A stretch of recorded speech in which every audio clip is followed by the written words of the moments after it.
Sharpening English. Mastering the art of describing narrow.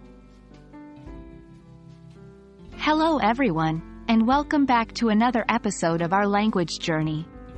Today, we're going to dive deep into a very specific and interesting descriptor, the word narrow. By the end of this video, you'll be able to use narrow correctly in various contexts, enriching your English vocabulary and making your descriptions more vivid and accurate. Let's get started. First things first, what does narrow mean?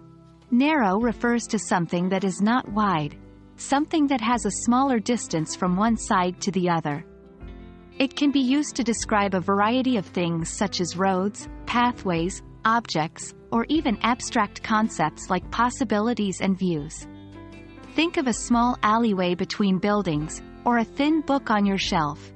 These are examples of things that are narrow. Now that we understand what narrow means, let's look at how to use it in sentences. Here are some examples. 1. The narrow alley was barely wide enough for two people to walk side by side. 2. She managed to squeeze the large sofa through the narrow doorway. 3. He read a narrow selection of books, all on the same topic. Remember, when describing something as narrow, it is generally in comparison to something else which is wider. Just like most words in English, narrow also has synonyms. Some common synonyms are slender, slim, thin, tight, limited, restricted. Using these synonyms in your conversations or writing will give more variety to your English. For instance, instead of always saying narrow road, you might sometimes say slender road or tight road.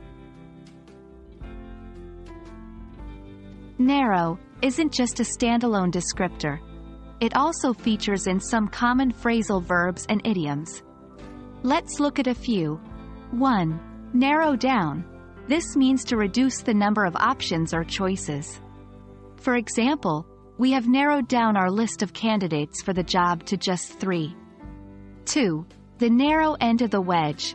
This idiom means a small change or event that is likely to lead to more serious developments.